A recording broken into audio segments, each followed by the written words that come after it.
Sejam todos bem-vindos e bem-vindas ao 6º episódio do podcast Antes da Consulta. Gostaríamos de agradecer aos nossos patrocinadores, Padre Albino Saúde e Drogaria Economia. Além do CAAS Aparelhos Auditivos e Inspira CEPAP. João, hoje a gente tem uma palestrante mais do que ilustre. Ela é minha colega na Faculdade de Medicina. Tenho certeza que ela vai esclarecer muitas dúvidas para o público feminino. É a ginecologista a doutora Ana Amélia, que vai nos presentear falando principalmente sobre reposição hormonal, tipos de hormônio, benefícios, riscos. Acredito que vai ser bem interessante. E as mulheres que estão nos assistindo também com certeza vão querer saber desse negócio de chip da beleza, né, Eduardo? Que tá na moda aí. No seu caso não serve, né, João? Não, o meu que não vai, acho que nem com cirurgia plástica completa não adianta. Ana, seja muito bem-vinda, viu? Nós ficamos realmente lisonjeados com a sua presença e só temos a agradecer essa sua gentileza.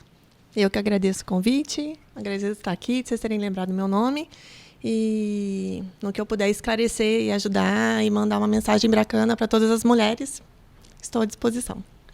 Posso começar, João? Claro, fica à vontade. Ana, no final dos anos 60 foi criada a pílula de anticoncepção. Isso foi um marco na vida das mulheres, porque a partir daquele momento ela consegue controlar o momento que ela quer ser mãe, né? Ela não precisa mais dividir esse poder com o sexo masculino. E muita coisa mudou, né? Concentração de hormônios, associação de hormônios, de pílulas, hoje a gente tem adesivo, tem anel.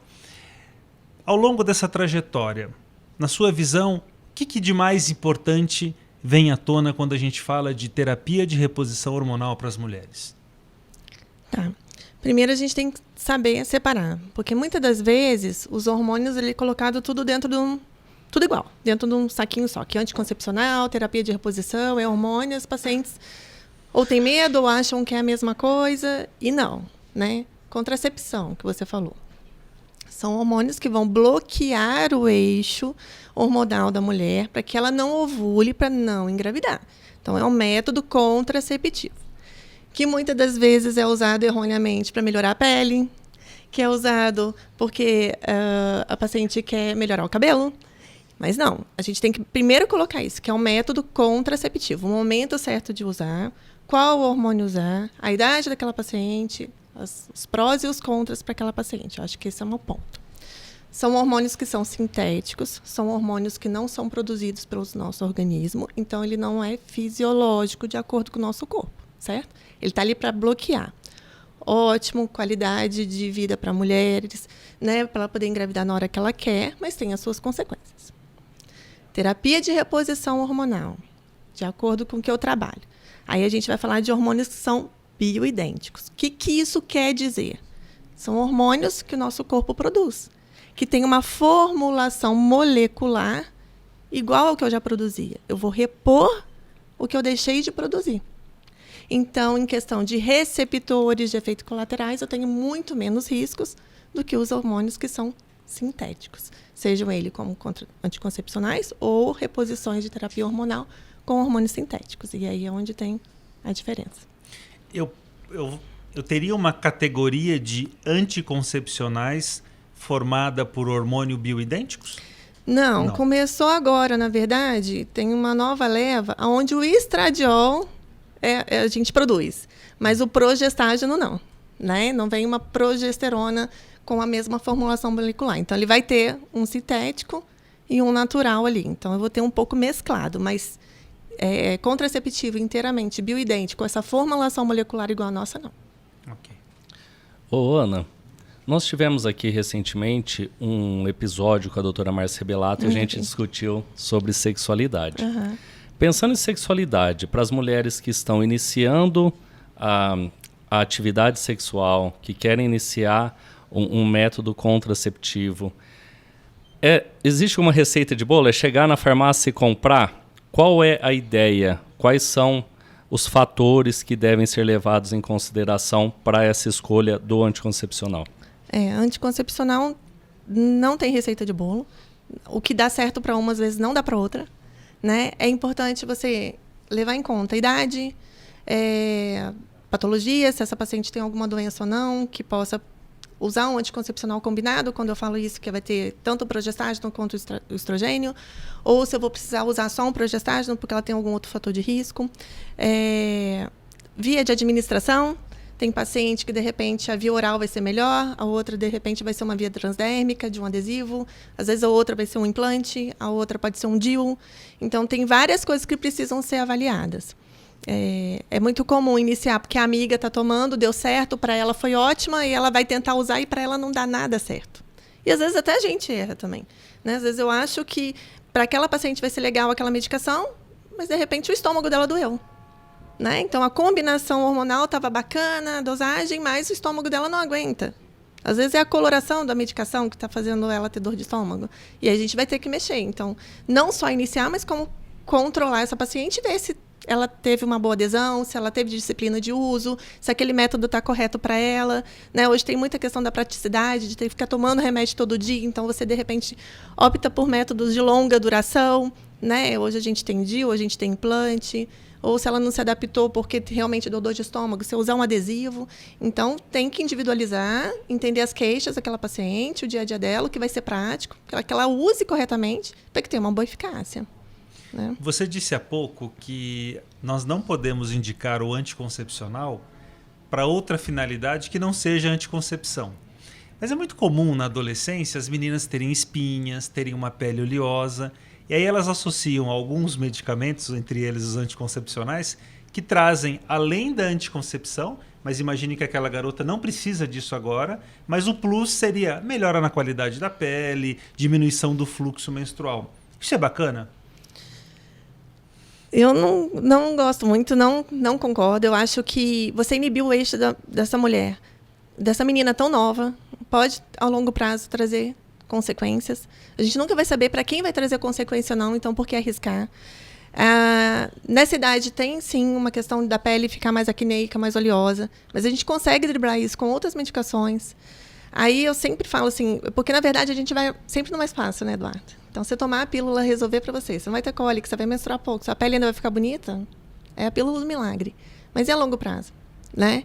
Então, alimentação adequada, ter rotina de higiene com a sua pele, passar com o dermatologista, às vezes usar outras medicações que podem ajudar esse processo inflamatório, porque é para o processo inflamatório. Então, aí dá mais trabalho. Então, é tentar colocar na balança os prós e os contras, discutir isso com a paciente. Não vou falar para você que eu não inicio. Eu acho que eu tenho que deixar a paciente, né, a decisão dela, mas eu coloco sempre os prós e os contras. Não é uma menina de... Às vezes eu pego lá 13, 14 anos, né? Já iniciando, sendo que nem tem vida sexual ativa. Aí entra a questão do ovário policístico, né? E o que é o ovário policístico, se não o início de uma má alimentação? Né? Tudo começa pela sua alimentação. Então, colocar essa paciente a par disso. Às vezes eu pego lá que chega tomando 10, 15 anos de anticoncepção. Eu tomo anticoncepcional para tratar o ovário policístico. Eu sempre coloco isso. Não é tratamento. Ele ameniza os sintomas. Ele vai fazer você menstruar todo mês, ele melhora a sua pele, né? Mas, se você não tiver mudanças de hábito, tomou 15 anos, com 2 meses, a pele está cheia de acne, sua menstruação já bloqueou. Isso não é tratamento. Tratamento é algo que você toma, acabou, está resolvido, não volta. Né? Então, eu explico. Mas, às vezes, mesmo explicando, e eu falo para você, a grande maioria opta pelo anticoncepcional porque é o mais fácil. É mais difícil você ter mudanças de hábitos, né? Então, não vou falar que eu inicio, mas, às vezes, se a paciente opta, a gente segue. Antes do João perguntar, e talvez um fator que facilita muito é que você não precisa de receita para comprar anticoncepcional. Então, funcionou com a minha vizinha, automaticamente na minha cabeça vai funcionar para mim também. Muito. Então, existe muito disso, né? De um copiar o que o outro está usando, mas você disse, tem que individualizar o paciente, né? Cada um tem um biotipo, cada um tem uma necessidade. E é uma pena que elas vão em qualquer drogaria e conseguem comprar aquele que desejarem. Na verdade, a maioria já chega tomando. Né? Que já iniciou. São poucas as que chegam para você iniciar. Como método contraceptivo, principalmente. Né?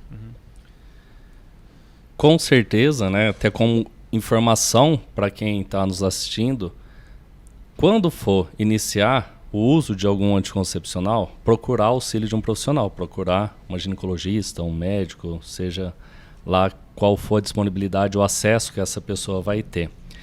E a minha pergunta é, existe alguma idade ideal para a família levar essa menina no ginecologista?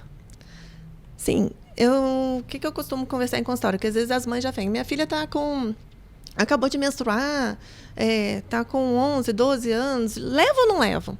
Eu acho que é interessante levar. É interessante ela conhecer o profissional, o que é um ginecologista, antes dela iniciar a vida sexual dela, até para ela poder saber onde ela vai pedir ajuda na hora que ela precisar.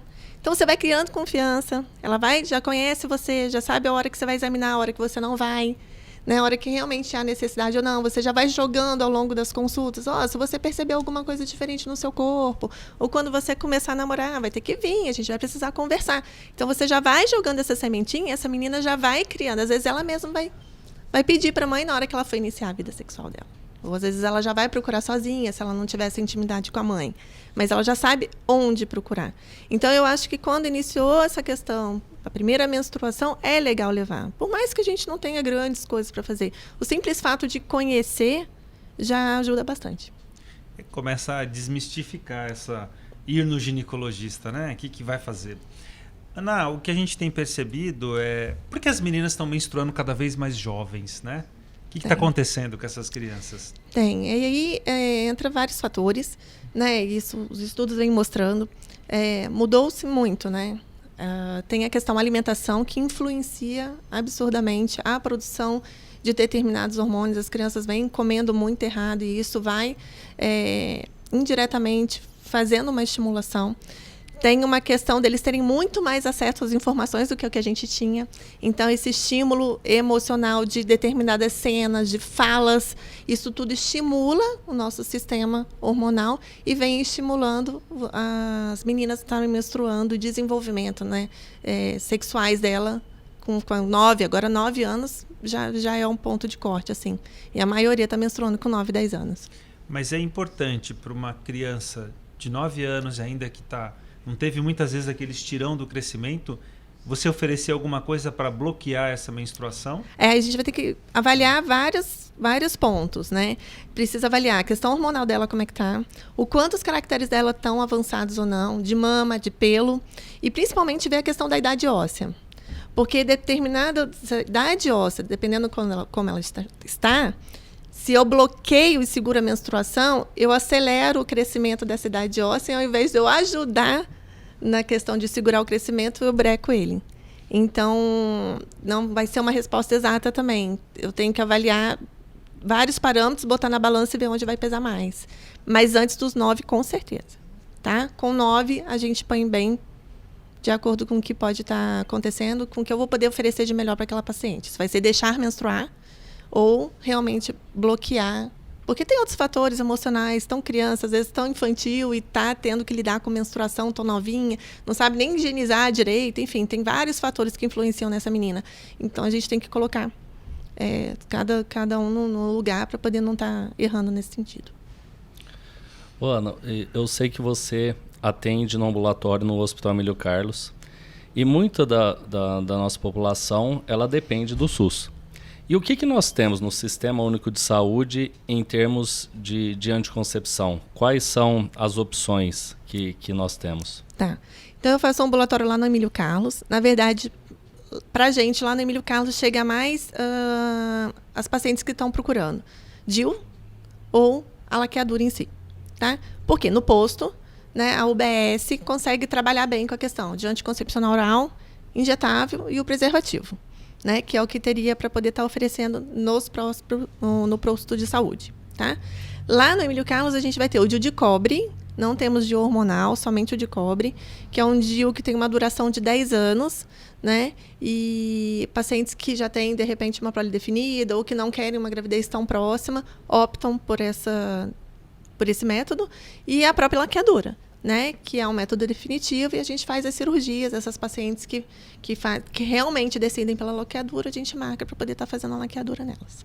Então, no sistema SUS, anticoncepcional oral, combinado, né, com estradiol e progestágeno, se necessário, progestágeno puro, se necessário, injetável mensal, injetável trimestral, preservativo feminino, masculino, a laqueadura e o DIU de cobre.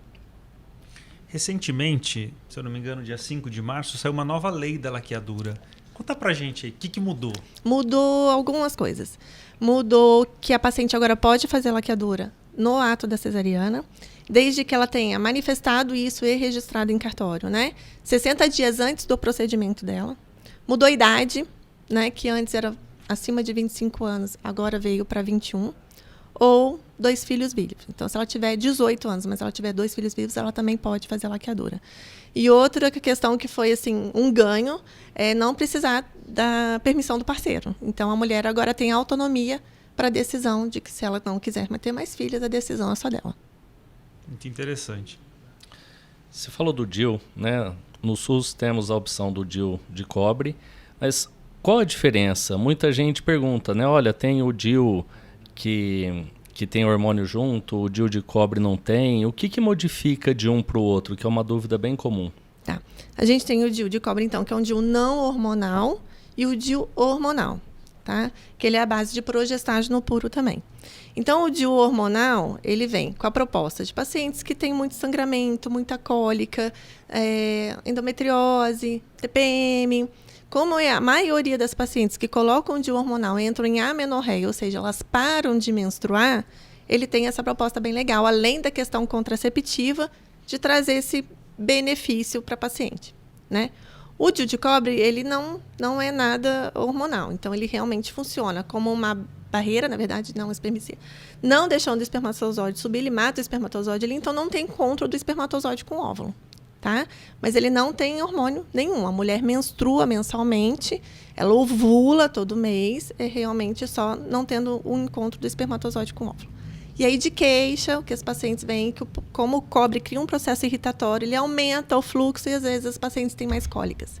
Então aquelas pacientes que sem anticoncepcional nenhum, têm o fluxo aumentado e sentem cólicas, talvez o DIU de cobre possa potencializar e a paciente não se adequar com esse tipo de método.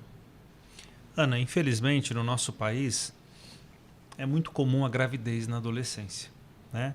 E que depois gera um problema enorme. Na verdade, é a avó que cuida da criança, essa adolescente às vezes acaba perdendo oportunidades na vida para poder cuidar do bebê. De uma maneira geral, eu posso indicar para essa faixa etária um tipo de anticoncepção? Via oral, injetável, DIU? O que melhor se adapta, sem as particularidades, claro, para esse tipo de população? E, aproveitando que o João perguntou, eu tenho acesso a isso ao SUS? Mesmo as pessoas menos favorecidas conseguem isso? Sim. Você sabe que a Sociedade de Pediatria, Sociedade Médica de Pediatria, indica como primeira escolha para as adolescentes um método de longa duração, um DIU. Por quê? Porque às vezes elas não têm disciplina de uso do anticoncepcional oral. O que diferencia a taxa de falha dos métodos? Por que o DIU tem uma taxa de falha menor do que o anticoncepcional oral? Porque desde que ele esteja bem posicionado, ele independe da paciente. E o anticoncepcional oral, você depende dela não esquecer, dela tomar no horário, dela não ter tomado nenhuma outra medicação junto, dela não ter tido nenhum quadro de, às vezes, viral, vomitou muito, teve uma diarreia, que diminuiu a absorção daquela medicação. Isso que diminui a eficácia do anticoncepcional oral, né? Então, às vezes elas vão tomar injeção, esquece a data. Ah, não, só atrasou uma semana, vou lá aplicar do mesmo jeito. Então, a própria Sociedade de Pediatria, para essas pacientes jovens, né, saiu lá, eles indicam um método de longa duração. Seja ele a questão do DIU ou do implante hormonal, para essa questão, para ter menos taxa de falha. Existem duas situações particulares na vida da mulher que eu gostaria que você nos ajudasse a explicar para a audiência quais são as melhores opções. Anticoncepção para quem está amamentando, tá? Que métodos usar, e pílula do dia seguinte. Ah, eu estou em dúvida, tomo. Assim, explica de uma maneira que as pessoas possam entender, assim, indicação precisa. Quando tomar realmente a pílula do dia seguinte e, se você está amamentando, qual é uma maneira de evitar que fique grávida? Às vezes vem a questão, por exemplo, na amamentação, né? Ah, minha avó dizia que quando a gente está amamentando, a gente não engravida. Não entra nessa. Isso daí é furada. A maioria não vai ovular, mas um dia que você ovula, se for o dia certo, já vem outro bebê por aí. Então, se a paciente realmente não quer engravidar, e o ideal é que ela não engravide, né? pelo menos um intervalo de 2 anos aí para ter uma nova gravidez saudável, que ela use algum método. Pode ser um preservativo, desde que use corretamente, sem problema nenhum. Não necessariamente tem que ser um contraceptivo hormonal, tá? Pode ser um DIU de cobre? Pode ser um DIU de cobre, tá? Então, são os métodos não hormonais. E hormonais? Aí ela tem a opção, qualquer um que seja a base de progestágeno puro. Não pode ter nenhum estrogênio junto nesse anticoncepcional, tá bom? E aí a gente vai ter pílulas, que são de uso contínuo. A gente pode botar o DIU hormonal, que ele é a base de progestágeno puro. Tem a questão do implante, que você pode colocar, que também é progestágeno puro. Tem a injeção trimestral, né? Que ela vai usar a cada 3 meses, que também é um progestágeno puro. Então, essas seriam as opções para os pacientes que estão amamentando, tá? A nível de SUS, o que a gente tem? Tá? Anticoncepcional, o oral, a injeção trimestral e o DIU de cobre, tá? E o preservativo, tá bom? Não teríamos o implante nem o DIU hormonal para oferecer na questão do SUS. E a outra questão foi da pílula do dia seguinte, né? Tem gente que usa a pílula do dia seguinte como se fosse um método contraceptivo regular, né? E não é assim. Uma que é uma alta dose para que você consiga bloquear mesmo aquela fecundação, para que ela não ocorra. E outra que vai mostrando que quanto mais você usa a pílula do dia seguinte, menor a eficácia dela. Então, se eu usei hoje, a minha eficácia é em torno de 90, 90 e pouco. Se eu usar a semana que vem, ela já cai para 80 e pouco. Se eu usar na outra semana, aí ela vai caindo. E aí é onde pode, às vezes, ocorrer uma gravidez indesejada. Então, pílula do dia seguinte é uma pílula de emergência. Ela não é para ser usada corriqueiramente. É muito comum as mulheres começarem a tomar anticoncepcional e achar que, ao tomar o primeiro comprimido, elas já estão protegidas. Qual o tempo que se deve, né, preservar a partir do momento que eu inicio a tomar pílula para poder ter mais segurança para evitar a gravidez? O ideal é que a gente não confie na primeira cartela, né? Para poder até realmente fazer todo o efeito de bloqueio do eixo. Esse é o ideal. Se você for ver em bula, ele fala que os 15 primeiros dias ali você não confiar, depois já teria como você estar confiando melhor. Mas eu acho que para a gente não errar, sempre o primeiro mês, seja lá qual método você for usar, você não está confiando, fez a pausa, menstruou, iniciou a segunda cartela, está valendo. Ou segunda cartela do adesivo, enfim, seja qual método, ou do anel vaginal, seja qual método você estiver usando, né? Do DIU, só após você fazer um ultrassom e ver a questão do posicionamento dele. Então, por exemplo, lá no ambulatório, a gente coloca o DIU de cobre, solicita um ultrassom, essa paciente volta 1 semana, 15 dias depois, quando ela consegue fazer o ultrassom, e a gente vê, está bem posicionado? Então, ali vai estar valendo. Outra coisa legal de falar, com troca.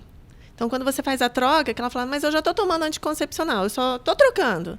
Se tiver troca e tiver dosagens diferentes, hormônios diferentes, aquela primeira cartela também não é confiável, tá? Então, por mais que você está um anticoncepcional oral trocando por outro anticoncepcional oral, se as dosagens forem diferentes, você também não confia na primeira cartela. Você disse também que existe, né, alta taxa de mulheres que não tomam de forma contínua. Correto. Esquece um dia, toma 2, depois esquece mais 2. Para essas mulheres, de repente elas tiveram uma relação desprotegida e aconteceu. Elas devem tomar a pílula do dia seguinte?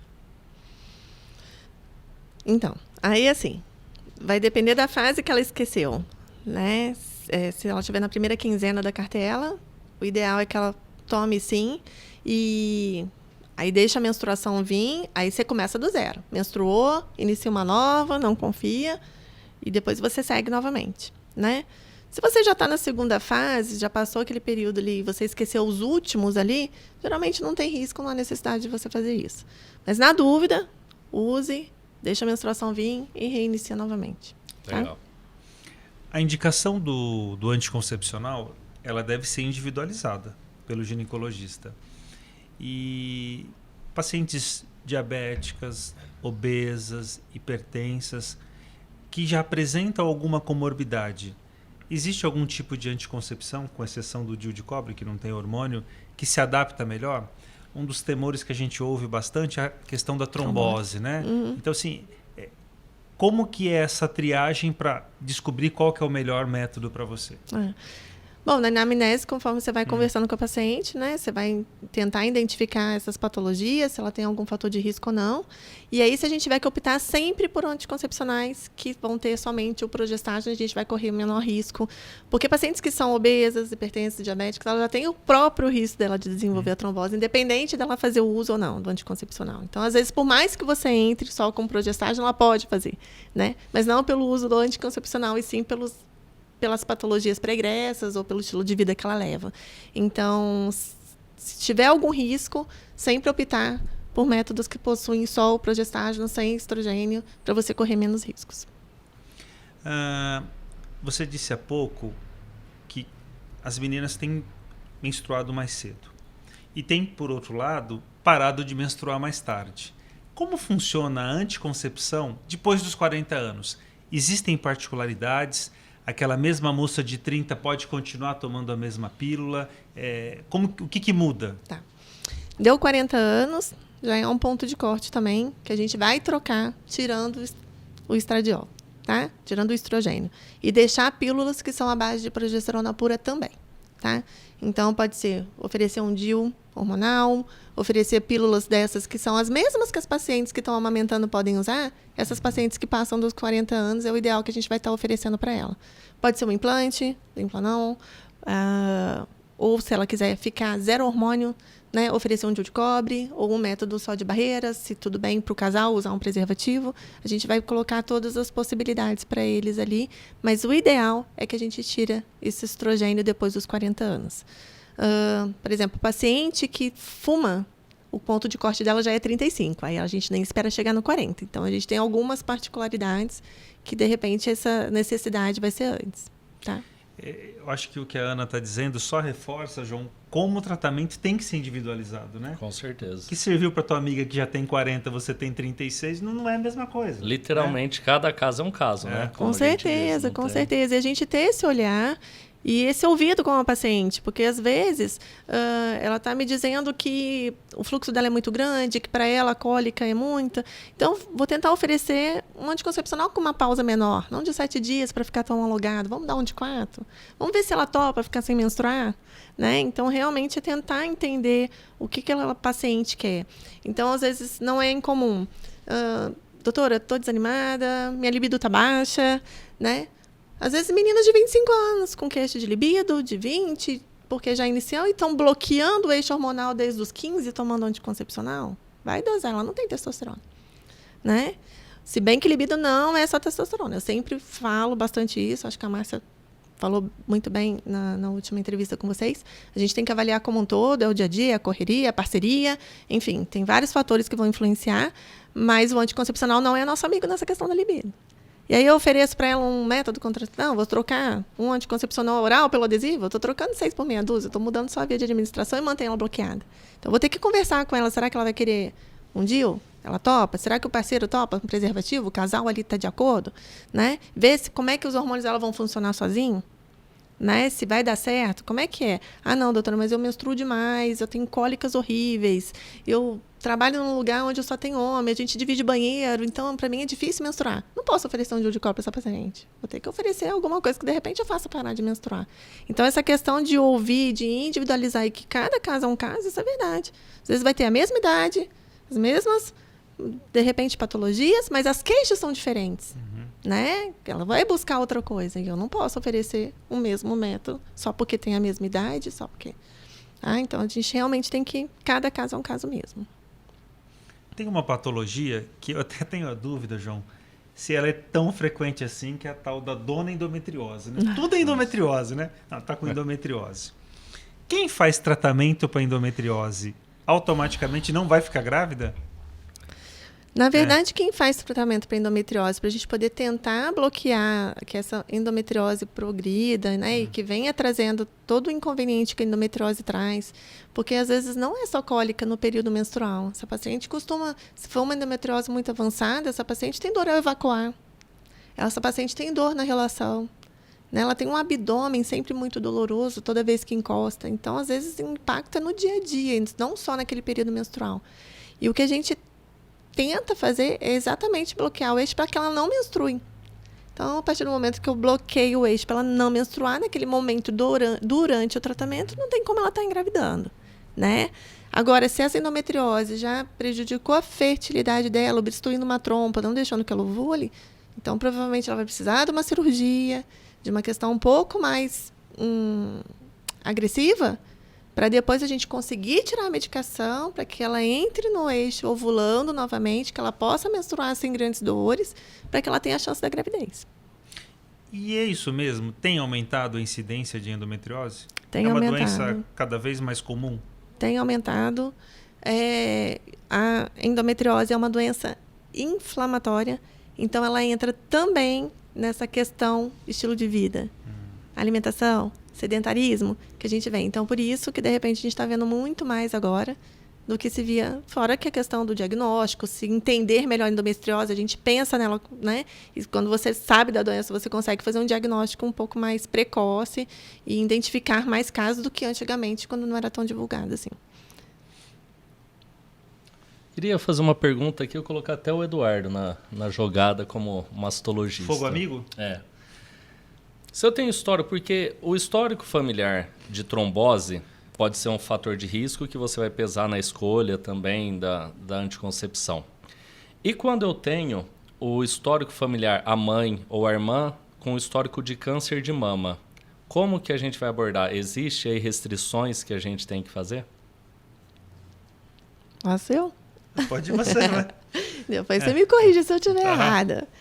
Mas na linha que a gente vai de medicina integrativa e tudo, os últimos estudos estão mostrando que, primeiro, que o histórico familiar hoje não pesa tanto quanto a gente se pensava antigamente. É lógico que você, se tiver né, a histologia do tipo de câncer e tal, às vezes você vai se segurar um pouco mais nessa questão. Mas, mais uma vez, fala-se muito hoje, não sei se vocês já ouviram esse termo, de epigenética, que é o poder que a gente tem de transformar a nossa genética. Não transformar, mas no sentido da gente dar um bloqueio.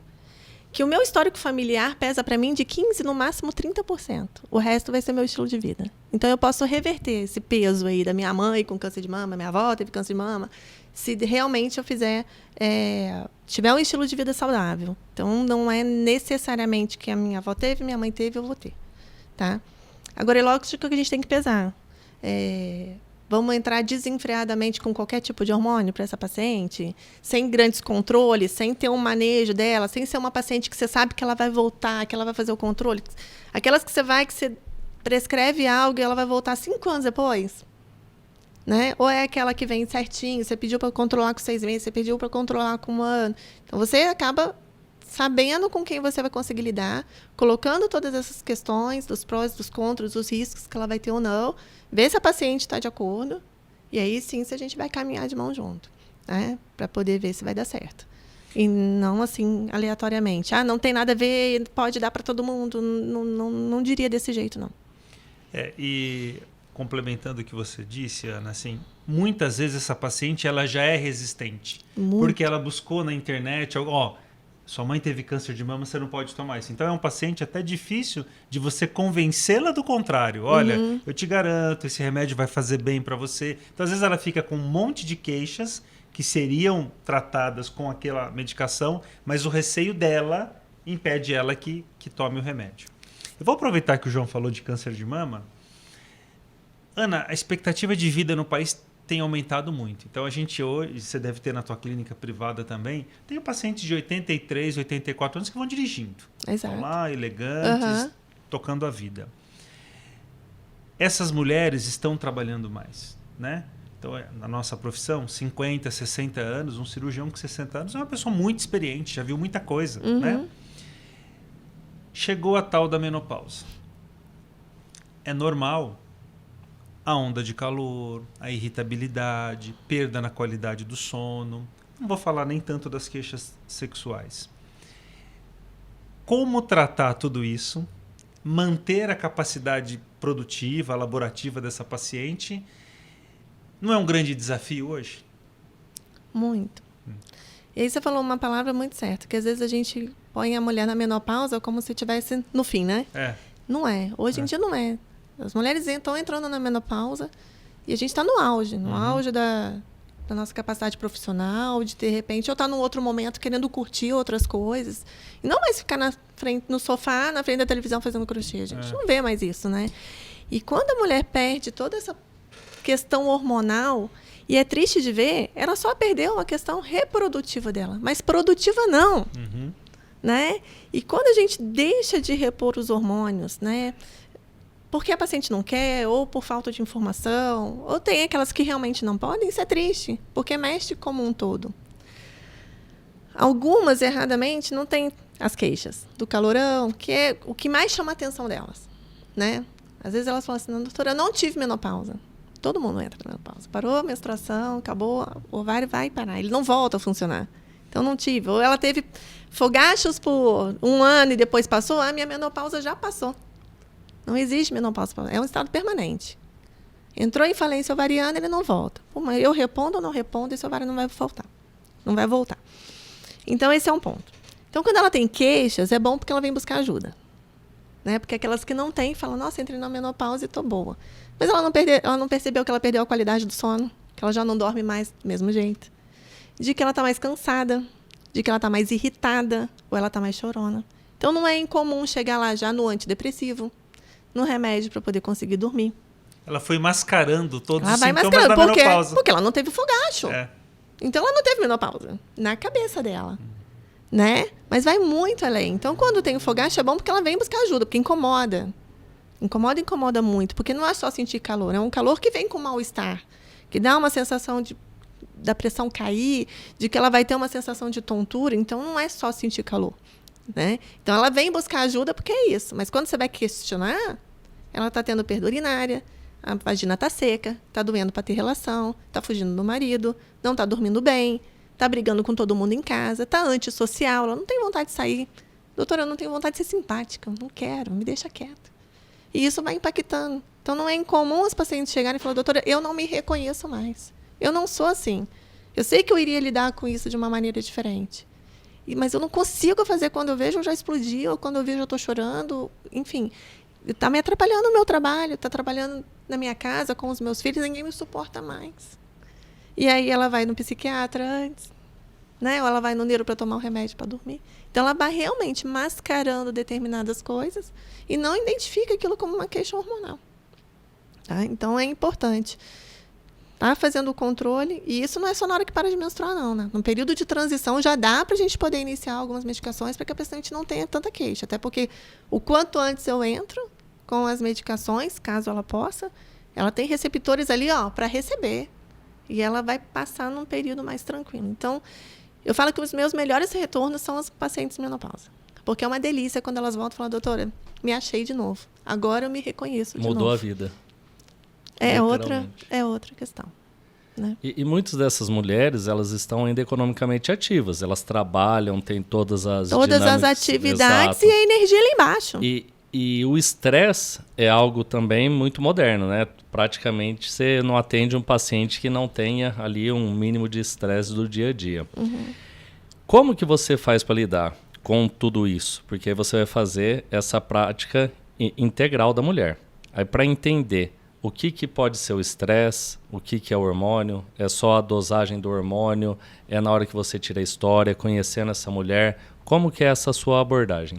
E antes de você responder, essa consulta com sintomas climatéricos, é importante a presença do parceiro ou não? De uma maneira geral. Tá, então eu vou responder aqui. A questão do manejo do estresse. Na verdade, é como um todo. Então, às vezes, tem muito do perfil da paciente. Tem paciente que é estressado uma vida inteira. Não é só na menopausa, não. E às vezes eu questiono isso. Mas você não era assim, doutora. Não, eu já sou nervosinha mesmo. Todo mundo já sabe que eu sou pavio curto, então. Então, quanto isso realmente está impactando é o que a gente está botando culpa. Nem tudo vai ser hormonal, né? Outra coisa que eu sempre deixo muito claro na consulta é que eu falo que eu entro com 30%. 70% vai ser a paciente, né? Então, a maneira como ela encara as coisas. Você vai ter que ter mudanças. Manejo de estresse, né? Como é que você está encarando o seu trabalho, seu dia a dia? Tem um chefe? Você vai poder mudar ele? Não vai. Então, você que vai ter que mudar e encarar aquilo dali de uma outra maneira e não ficar absorvendo tudo aquilo. É com um filho que, de repente, não estuda, que tem problemas no trabalho, enfim. É com a nora. Problema todo mundo tem. Então, quanto você realmente pode modificar o seu olhar e ver o que é seu, pegar para você ou não, né? E fazer esse manejo. Qualidade do sono é fundamental. Quem não dorme, a gente já quebrou todo o resto. Pode passar o hormônio do dedão do pé até o último fio do cabelo, que ela vai voltar reclamando. Né? Então, aquela paciente que vai dormir super tarde, televisão no quarto, celular antes de dormir. Então, eu falo muito da higiene do sono, né? O que a gente precisa se preparar para dormir, o horário que você vai, como é que é essa questão. Ah, não, nossa, doutora, lá em casa à noite é coisa. Fala, não vai escovar o dente, vai dormir, já falei, precisa desligar, não sei o que, não. Vira aquele estresse já antes de dormir, como é que ela vai descansar? Então, vamos tentar mudar a dinâmica da casa? O que você pode fazer com isso? Né? Até que horas você janta? Eu vou jantar 9 horas e deito 10h30. Tá? Atrapalha na sua qualidade do sono? O que você comeu? Quanto vai fazer a digestão ou não? Então, eu acho que é um conjunto de coisas que a gente realmente precisa trazer e conversar e individualizar. Porque ela também vai ter o dever de casa dela para fazer. Porque achar que vai usar hormônio, vai passar o creminho e o dia dela vai ser rosa de bolinha cintilante, não vai. Ela vai voltar frustrada. Então, eu preciso dividir essa responsabilidade com ela. Com certeza, porque o ser humano ele quer algo prático, simples, que ele vai tomar um comprimido e resolver os problemas. Mas mudar a alimentação, fazer uma atividade física frequente, fazer higiene do sono, isso ninguém quer fazer. Não quer, exatamente. Não tem a pílula para tudo isso. Né? Exato. Então, a gente tem essa dificuldade, mas eu sempre jogo muito limpo nesse sentido, até porque eu vou ter que dividir ali com ela. Em relação ao parceiro. Geralmente o parceiro entra muito nessa questão, principalmente sexual. Ele só vem quando está impactando a vida sexual no relacionamento.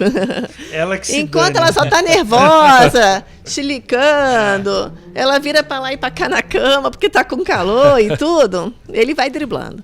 Agora, na hora que zerou a vida sexual porque está com ressecamento, porque está machucando, ou porque ela fala, aí eles vêm, ou elas trazem, doutora, fala para ele que é assim mesmo. E explica para ele o que está acontecendo aqui. Aí, geralmente, tá. Aí eles vêm. Tirando isso, eu conto nos dedos o que realmente vão para poder ajudar. Trazer, entender todo esse período da mulher, que não é fácil. Nem sempre de cara você já acerta uma dosagem, você tem que ir ajustando, entender para ela o que deu certo, o que não deu, né? E oferecendo o melhor para aquela paciente. Naquela fase que antecede a menopausa, mas que você já tem ciclos menstruais irregulares, algum desses sintomas, mas ainda de uma forma branda, você vê espaço para fitoterapia? Vejo. Em algumas situações resolve sim. Tá? Mas se der para usar com hormônio, eu já entro com hormônio também. Okay. Porque eu acho que a questão, novamente, eu vou falar de receptores, hormônio, receptor é chave fechadura, né? Eles precisam se casar. Então, quando eu pego essa paciente entrando nesse período de transição, eu consigo, às vezes, encaixar melhor até com doses menores e ela responder bem. Mas o fitoterápico tem a sua vez mesmo. Eu acho que não só o fitoterápico, mas as suplementações em si, determinadas vitaminas, minerais, eles respondem bem. Ana, qual que é a importância da reposição de testosterona e se faz sentido isso? Tá. Então, as mulheres, assim, vêm buscar testosterona, principalmente pensando na questão libido. Mas a gente tem que avaliar se realmente a libido dela é por falta de testosterona. Que pode ser outros fatores. Que ela está preocupada com algo, o relacionamento não está bacana. Então, 1000 coisas podem tirar a libido da mulher. Por quê? Porque se a testosterona dela está boa e eu faço uma reposição de testosterona, ela vai ficar com a pele oleosa, cheia de acne, vai cair o cabelo, ela vai vir reclamar comigo. Então, nem sempre a questão é simplesmente repor testosterona para libido. Tem que avaliar a paciente como um todo, né? Mas dá energia, dá disposição, a testosterona age no nosso músculo, né? O nosso coração é um músculo, então você funciona melhor, você tem mais energia ao longo do seu dia. Então, se bem indicada, ela realmente funciona e funciona muito bem. Legal. Ana, na minha prática como médico de família, eu atendo muitas mulheres também, né, com queixas vinculadas a essa parte da menopausa, climatério, e sempre surgem várias dúvidas. E eu quero trazê-las aqui para você poder falar, para trazer essa informação para toda a nossa audiência. Climatério é a mesma coisa que menopausa? Essa é uma pergunta. Segunda pergunta, as mulheres chegam e falam, eu quero fazer um exame para saber se eu estou na menopausa. Para essa definição, eu preciso só de um exame? É um tempo que eu fico sem menstruar? Explique isso pra gente. Tá. Climatério é o período que antecede a menopausa. É um período de transição. A mulher começa já a perceber mudança no padrão menstrual dela. Então, ela menstruava a cada 28, 30 dias, começa a menstruar a cada 45, aí no outro mês ela menstruou com 20, né? Mudou o fluxo, aí eu menstruava numa quantidade, reduziu bastante.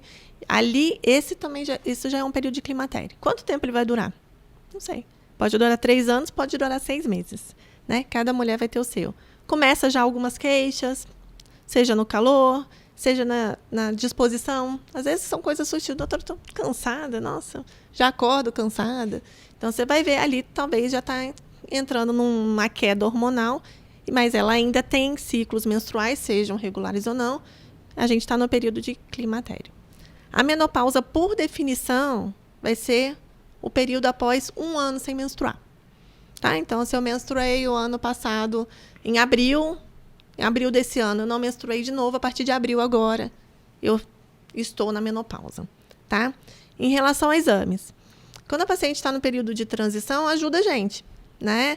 Você pedir uma questão hormonal para ver se o estradiol já está caindo, se o FSH dela está aumentando, que são alguns hormônios que vão nos ajudar a nortear ali se essa paciente já está começando uma falência ovariana. Tá bom? Na menopausa pós já estabelecida, aí você já não tem mais tanta resposta, porque é aquilo que eu falei, o ovário entrou em falência, não vai responder, né? Então, já não faz tanto sentido. Se a paciente está 1 ano sem menstruar, mas ela, de repente, tem 40 anos, e ela não teve oportunidade na consulta, passou esse 1 ano, ela não teve... Aí não é só a questão hormonal pensando em menopausa que eu tenho que investigar como é que está a tireoide dessa paciente, se de repente ela não tem um aumento de um hormônio chamado prolactina, né? Ou se ela, né, tem outro fator que possa estar levando a ela a não ter menstruado, e não somente a menopausa. Então, de acordo com a idade, a gente vai conduzir os exames necessários. Perfeito. Tá? Existe uma expressão que chama idade da loba. Isso casa com menopausa? Não, mas não é que a mulher fica brava, né? Chama idade da loba. Porque, na verdade, né, o que acontece? A nossa queda de progesterona, ela é o nosso hormônio calmante, né? Então... é ela que traz a nossa... O que acontece na TPM? Na hora que a sua progesterona vai lá embaixo, a mulher fica... E aí, quando ela entra na menopausa, esse estado é permanente. Você não sai da TPM nunca. Então, a TPM eterna aí é então, você trazer, né, a progesterona traz aquele soninho gostoso, traz essa questão do nosso humor mais estável, ela que vai trazer a calmaria para casa. Colocar progesterona no bebedouro de água lá de casa. Seria, não vai arrumar rolo para depois em casa, hein? Põe lá na fronha do travesseiro. Ana, queria que você dissesse para nossa audiência situações clássicas em que não se pode fazer terapia de reposição hormonal. Existem algumas doenças que há uma contraindicação formal, você vai citá-las, e que alternativa você tem para essas pacientes? Tá. Né? Para elas entenderem que tem vida, tem algo a fazer. Então, pacientes que estão, por exemplo... com câncer de mama, que é o mais clássico, que é o medo maior das pacientes, né? Se está com algum nódulo suspeito, que está indo para uma biópsia, a gente não inicia. Nunca eu inicio uma reposição hormonal sem essa paciente me trazer uma mamografia. Às vezes acontece muito, peço mamografia. E a mamografia, às vezes, é um classe 0, eu tenho que complementar com a ultrassom. Aí ela já volta brava. Mas você falou que... Falei, então, mas é um cuidado que eu estou tendo com você. Que aqui não foi tão conclusivo, a gente vai precisar complementar. E às vezes o estado dela é tão gritante que ela quer o quanto antes iniciar. Então, a gente tem que ter esse cuidado. Né? Se de repente vem um nódulo antes da biópsia, não vamos iniciar. Né? Pacientes que estão no período do climatério que ainda menstruam ou não, às vezes um sangramento muito irregular, que não está só de acordo com a questão do... Né, do período hormonal, ali de climatério, pode ter alguma coisa a mais, eu tenho que fazer esse diagnóstico antes. Né? Então, são as situações mais claras, assim, os tumores... ovarianos. Então, se a gente tem suspeita de algo, não usar, tá? Paciente que está com trombose, né? Que tem quadro de embolia, enfim. São os quadros que a gente não vai estar conversando nesse sentido de hormônio.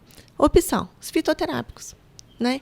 E mais ainda do que nunca, todo o estilo de vida que ela puder melhorar e a gente tentar associar alimentação, atividade física, yoga, acupuntura, são coisas que realmente podem fazer a diferença para essa paciente que é zero hormônio. O que não quer, porque tem paciente que simplesmente não quer. Às vezes o medo dela é tão grande que ela não quer. Ou que não podem. Então, sim, o fitoterápico pode ajudar, sim. E junto com toda essa questão de estilo de vida, trazer um pouco melhor de bem-estar para essa paciente e ver que tem luz no fim do túnel. Tem sempre uma saída, né? Sempre, sempre. E, Eduardo, aquilo que nós falamos no começo, que você está curioso, que você está querendo implantar em você, o tal da chip da beleza. O que é o chip da beleza? Tá. Então, e é assim, beleza mesmo isso daí? Deixa todo mundo bonito? Não, não é assim. Não é assim. Erroneamente, ele foi popularizado como chip da beleza, porque é um implante hormonal que você coloca abaixo da sua pele, no subcutâneo. E ele é um hormônio que a gente chama androgênico. O que quer dizer? Ele potencializa seu músculo, né? Em detrimento da sua gordura. Então, os pacientes que colocam, às vezes, que vêm buscar o chip da beleza, tipo assim, nossa, eu vou bombar na academia, né? Mas a gente não deve usar esse termo, né? Ele tem as suas indicações, ele é um progestágeno, tá? E ele tem, sim, essa função de melhorar a musculatura, diminuir gordura. A maioria das pacientes vão parar de menstruar, mas ele tem que ter as suas indicações. Então, paciente que não tem a questão de atividade física adequada, ela vai ganhar peso com o chip da beleza, que é a nossa famosa gestrinona, tá? Esse é o nome dela. Então, ela vai brigar com você depois. Então, você tem que saber para quem que você vai indicar. Então, se aquela paciente que já tem toda a questão de esporte, que tem uma alimentação adequada e que ela está buscando um a mais, ela pode se beneficiar nessa questão. Não é milagre, então. Não tem milagre. Não vai ter então, jeito, ela vai né? gastar e depois ela vai brigar. Não adianta vocês quererem colocar, que não vai dar certo. Tá? Mas a busca é grande e a gente tem que saber indicar. Então, às vezes, senão ela vai te cobrar, porque ela vai gastar, não vai ver resultado e ela vai estar ganhando peso. Então, você tem que deixar bem claras as regras do jogo para que ela possa se beneficiar. Como ele é um hormônio androgênico, às vezes ela está respondendo bem na academia, mas a pele dela está toda oleosa. Então, você tem que falar isso para ela. Que, de repente, você vai ter que estar ali, ó, com o dermatologista para acalmar essa pele. Aí você vai querer tomar anticoncepcional para melhorar a pele, aí você não vai ter o efeito dele. Então, assim, colocar todos os prós e os contras para essa paciente entender bem. Como patologia, tirando essa questão dessa fama que ela ganhou do chip da beleza, ela funciona muito bem para a questão de endometriose, tá? Sensacional, de queimar todos os focos, tá? Tive paciente que colocou endometriomas no ovário, grande, com dores, sangramento. Após 1 ano, imagem de ultrassom perfeita, 0 endometriose, paciente com 0 dor. Então, para a questão da patologia, aí como ela tem qualidade, ela melhora tanto a qualidade de vida dela, na questão da dor, que aquela espinha para ela não vai nem atrapalhar. Entendeu? Então, tudo você tem que pesar ali, colocando os prós e os contras, tirando nessa questão. Qual a durabilidade do chip da beleza? 1 ano. Na verdade, você tem os chips, os implantes, que são absorvíveis, eles duram na média de 6 meses. E tem aqueles que não são absorvíveis, você tem que trocar o implante depois, eles duram 1 ano. Ok. É muito caro? Você vai gastar, por exemplo, o anual, que eu costumo colocar. Você coloca um para cada mais ou menos 10 kg de peso. Então, depende da quantidade que você vai colocar. O valor de cada implante está em torno de R$540. Convênio oferece? Não. Não. Não, tudo no particular. Tá? Tudo bem, Eduardo. Infelizmente, nosso papo está chegando ao fim. Mas eu gostei. Eu adorei. Eu acho que ainda tá mais conversa, hein? Eu vou pegar a receita de progesterona e vou mandar manipular. Eu queria pôr o chip da beleza, mas pelo que eu vi, não vai. Cada 10 quilos? Nossa, imagina, se for pelo peso, eu tô ferrado, não vai ter como. Quando for por quilo, assim, um chip só, aí tá bom. É verdade. Mas vamos ver o que é possível fazer ainda, né, Eduardo? A gente tem solução nessa vida. Ana, a gente ficou muito feliz, tá? A gente queria ouvir você há algum tempo e acabou as agendas dando certo. E nós ficamos realmente muito felizes com tudo que você pôde falar, desmistificar, né? De uma maneira correta, bem acessível a todos. Você vai perguntar para ela? Verdade. Doutora Ana Amélia, se você não fosse médica, o que você seria? Professora. Professora do quê? Tem alguma coisa específica? Não, eu acho que eu estaria lidando com a questão infantil. Sempre gostei muito de criança, sempre foi algo que eu fiquei em dúvida de início. Uma questão de pedagogia, talvez eu tivesse uma escola infantil. Muito Seria bom. algo... Legal. Ia ser a tia Ana, né? Ia ser a tia verdade, Ana. a tia Ana Eu ia Amélia. ser a tia Ana. Eu quero agradecer vocês também o convite. Eu quero agradecer esse espaço, que se a gente conseguir levar essa informação para o maior número de pacientes possíveis, de que realmente, principalmente na questão menopausa, de que tem luz no fim do túnel, do que dá para ser diferente, que a gente não precisa ficar em casa arrastada, se distanciar de amigos, se distanciar de marido, às vezes relacionamentos que são acabados por esse momento, medicações que são usadas erroneamente, como antidepressivo, remédio para dormir, às vezes a questão até de pressões que se alteram, enfim, já está dever cumprido. Então, que elas possam buscar ajuda e se ajudarem, porque vai valer a pena. Legal. É isso aí. Então fica o recado para as mulheres, existe vida depois da menopausa. Ana, só temos a agradecer pela sua presença, foi um prazer tê-la aqui. E agradecer agora também nossos patrocinadores, Eduardo. Padre Albino Saúde, Drogaria Economia. Inspira CEPAP e CAAS Aparelhos Auditivos. Além disso, pedir para todos visitarem lá nosso site www.antesdaconsulta.com. Lá vocês encontram o link para o YouTube, para o Spotify, para o Facebook e para o Instagram. Certo, pessoal? Muito obrigado pela audiência e até a próxima. Tchau, tchau. Tchau, tchau.